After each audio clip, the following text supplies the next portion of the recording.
In this talk, we are addressing the modeling of a CME, coronal mass ejection, using a new approach, which is new to this application, the Lagrangian particle in cell approach.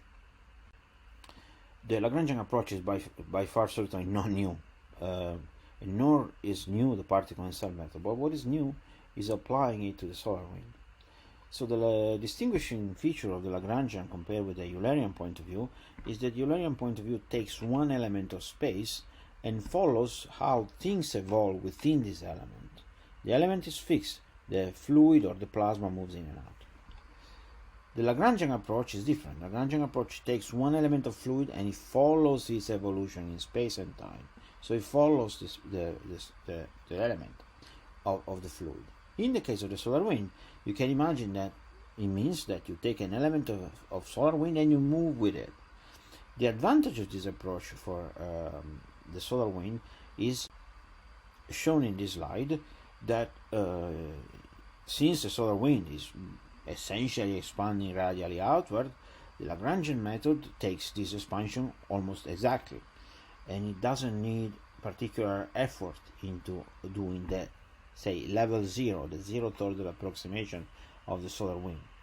Radial expansion for this, from the point of view of the Lagrangian method, nothing is happening, so there is very little effort that has to be made. So with this, we think that's a good possibility for this type of simulation.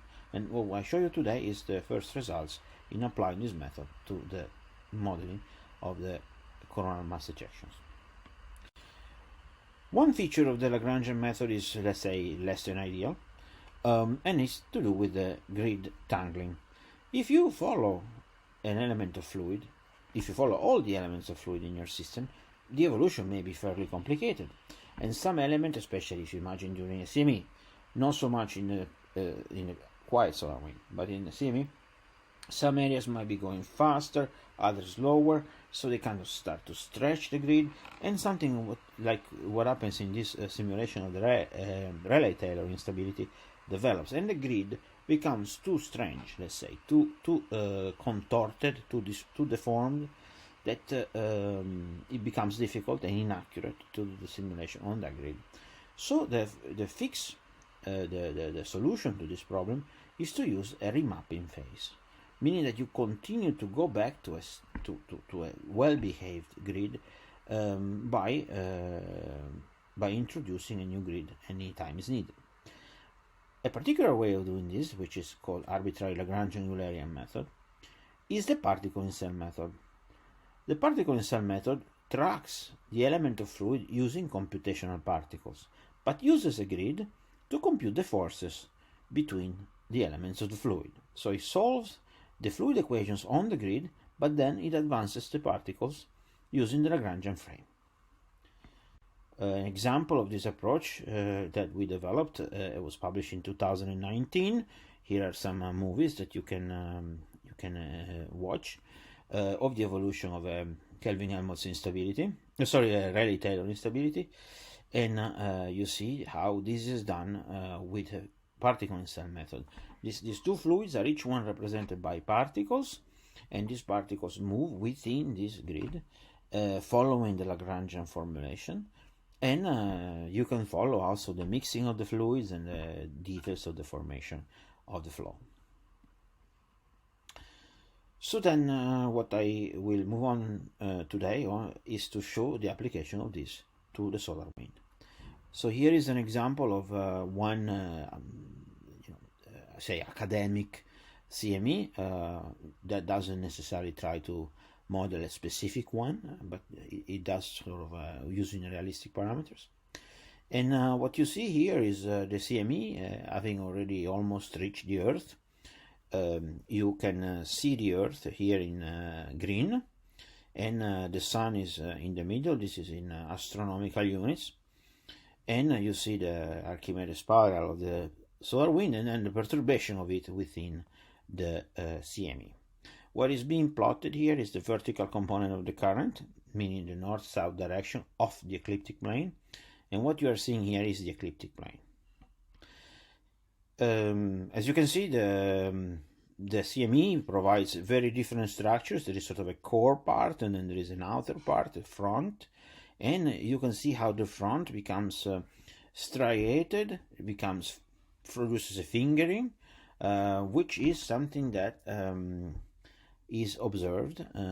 It's a process that is due to the instabilities developing at the front through the Rayleigh-Taylor instability.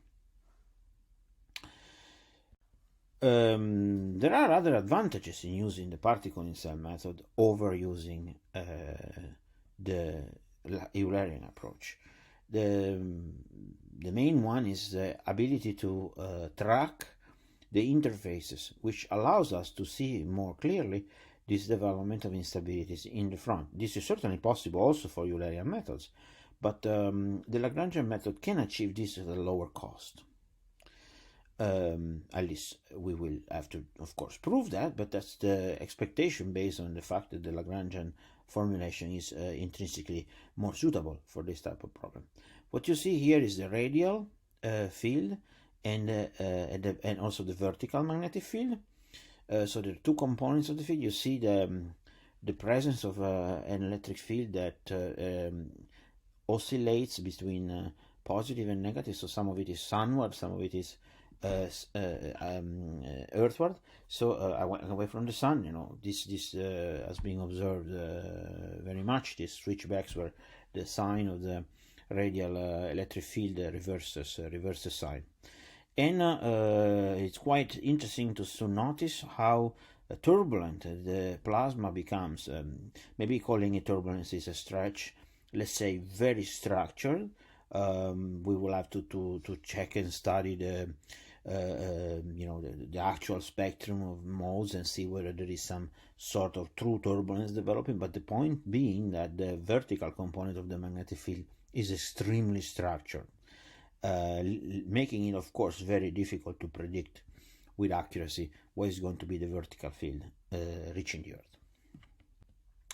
Another advantage of the Lagrangian peak method is the ability to trace separately electrons and ions. So you can follow in the Lagrangian frame not only the ions or the protons, but also the electrons. And you can see here the difference between the parallel thermal velocity, parallel along the magnetic field, of the electron thermal velocity and ion thermal velocity. As you can see, the ion thermal velocity presents the same striations that you were seeing in the instability developing in the front of the CME. That is also present on the electrons, but the electrons have a lot more heating, acceleration of electrons in front of the shock ahead of the CME. That is also happening for the ions, which you can see here, but the ion heating in this simulation is less strong. I should point out that this simulation reaches a range of scales. To have truly consistent and coherent and accurate, quantitatively accurate acceleration of the particle side of the CME, we need to resolve scales that are unresolved in the simulation. So we have to have subgrid methods, and that's work, of course, that needs to be done. Finally, the last advantage I wanted to point out about the Lagrangian method is that it also distinguishes the parallel and the perpendicular temperature. So it does not assume an equation of state for the plasma, and it doesn't assume that the temperature is isotropic. Here you see the different temperature now is the perpendicular direction, again for electrons and ions, and if you compare it with the previous slide, you see that the parallel and the perpendicular temperature are not the same. And this allows you to follow them independently. So to conclude, the Lagrangian method is now available. We implemented it and it, let's say, works. Of course, there is a lot of work to be done to take full advantage of these advantages that I mentioned, and we need to do further verification and validation. We need to do a real case and compare with a real case, and we need to make it as fast as possible. Now the technology is going towards the GPUs. We need to make a version that runs on the GPUs. Thank you.